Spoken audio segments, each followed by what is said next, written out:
Hey guys, welcome back to the hide. Out here on the bench doing a little bit of load development in our friend's M1A. But I want to kind of do an update video on the Athlon Argos BTR. This is the 6 to 24 power. This one is in mill. I've been asked a bunch about, do I still think this is a viable option? What do I still think about it now? And now I've got roughly about 2 years experience behind these scopes. So I've got some formed opinions. I mean, and I just wanted to kind of go over them, answer a few of you guys' questions that you've sent to me over the last year and a half, especially, that I haven't been able to get to. But overall, the scope itself is a great scope. It really is. It hits a very good market. It's a good market value. You're looking at less than $400 for a relatively robust optic. Again, we're looking at about 14.5 inches overall. It's a little bit less than 30 ounces. It does employ a 30 millimeter tube. I want to kind of go over some of the things that I've learned since I've been using these that I do like and some that I don't. As you guys know, the turrets on these, they are what they are. You can do the grease fix on them if they're not audible enough for you. It does help a little bit, but they're still mushy. I mean, you can overspin very easily in one of these, which I did do actually at a match. I was in a hurry and didn't have time to really pay attention to the clicks, and I spun up too much. I could see that happening for people that shoot PRS and competition style with something like this, so it is definitely something to consider. One of the other things that me personally, I kind of think it's lacking is, you know, your optical clarity once you get over about 18 power. You guys may feel different, but for me shooting one of these, I think it's lacking. And again, this is a less than $400 scope, so it's not going to be perfect, and I know that going in. But this scope is a first focal plane scope. Now to me, you know, and I'll probably get beat up for this, I think that feature is oversold. I'm sorry, I think it is. I think 90% of shooters do not need it. I don't need it. Unless you're planning off truly milling and ranging off of your reticle, you do not need FFP. Me, I wish they would have made this scope in a second focal plane and increased the glass clarity a little bit. Maybe give it a little bit better glass quality. For the style of shooting that I do, and I know a lot of you guys do, you know, you're shooting behind a bench, you're shooting prone, you've got a buddy with a rangefinder, or you already know your target distances. So being able to range off your reticle quickly in like a tactical or PRS style match, you just don't need it. So why spend the money? Get something with better glass quality for something that you don't need if you don't need that feature. If you are shooting PRS matches, then yeah, I can understand that totally. Shoot a couple of tactical style matches a year, and I'll be honest with you, I'm just fine. You know, I don't do it to win, I do it to have fun. So I mean, you know, again, all in context. I have noticed overall that there is a bit of point of impact shift going through your magnification. You know, it is what it is. Overall, I think it's good. It's adequate. I have been behind, I think, about 5 different ones of these now, both mill and MOA, and I will say, not had any mechanical trouble with any of them. They've all performed as, you know, stated. They've all functioned.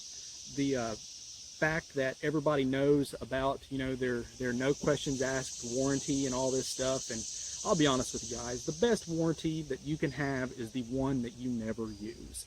And that, bottom line, I don't care what manufacturer, you know, you never really hear about Leupold or, you know, the higher end Burris's or anything about their warranty, or Bushnell's or something, because you never have to send them back. They're tanks. The fact that, you know, a lot of manufacturers tout that as a selling point, I think is honestly a disservice to their product, because to me that says, well, when you have a problem with it, we'll take care of it for you.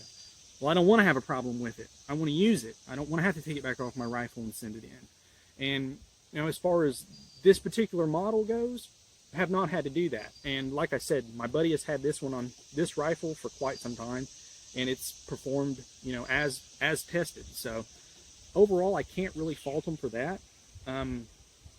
The glass clarity as far as brightness, anything on over about 18 to 19 power, it starts to get dark. And as you guys know, especially here at the hide, I shoot in a lot of a lot of shade, so especially dusk, it really gets it really starts to get a little bit blurry. The crispness of the glass is just not there. And I mean, honestly, you really wouldn't expect it to be. I mean, you know, you're paying $350 to $375 for this scope, so I mean, you know, you get what you pay for in optics. That is no truer statement, I tell you, fellas. When it comes to glass, the more you pay, the better you get. It's just the way it is. I've spent a lot of my shooting life going with, you know, budget-minded optics, and now that I've kind of steered away from that and moved up to the Leopolds and stuff like that, it's just a night and day difference. I mean, it really is. Now, granted, you're paying for that. I mean, it's costing you more out of your pocket. This, I think, fills a very, very good market. It definitely gets guys shooting maybe a tactical style match, something that they've seen that they may not have because they couldn't afford the equipment, and it holds up. I mean, you can do it with this. There is no question about it.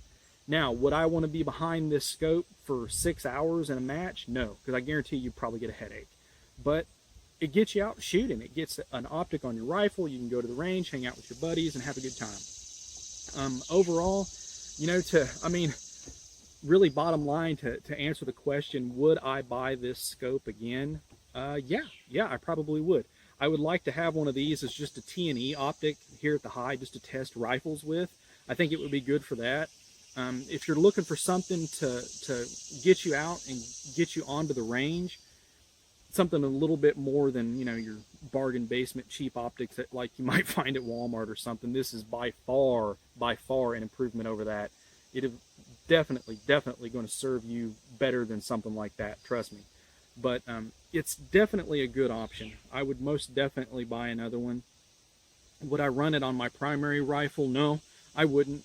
I've moved away from that, you know, and as a lot of us go shooters, we grow into things. As time goes by, we find out what we like, what we don't like.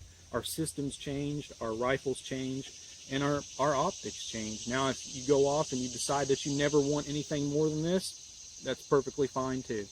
But I think it all needs to be brought down into context. The overall performance of the scope has been more than adequate for the price range. I mean, you cannot fault it. It has functioned every time we've took it out, every time I've taken all the other ones out, and it has served its purpose well. The little shortcomings as far as the glass clarity, the point of impact shift, the light dimness, I mean, that just comes with the territory whenever you're into this style of, this price range of optic. I mean, it just is what it is. But overall, guys, yeah, I would most definitely buy another one, considering what the purpose of it was for. I think it would be something. I still hold to my original review video on the Argus that YouTube decided to delete, so this is also a good update for that. But I still think it's probably one of the best priced bang for your buck optics out, honestly. I mean, you are getting a 30mm tube, you are getting side focus, you are getting tactical turrets, and for those of you that want it, you are getting first focal plane and a decent reticle. So, and it is illuminated if you like that too. So I mean, that's also a selling point. And it comes with scope caps that are fairly nice. So I mean, I think honestly, out of all of the Athlon line, this is probably their best scope in my opinion, just for what you're paying for it and what you're getting back. But overall, if you guys got any questions on this or anything else on the channel, you guys know what to do. Feel free to post them up. Check out our Facebook page. Really easy to interact with you guys on there. Like and subscribe, as it really does help, fellas. And as always, shoot straight.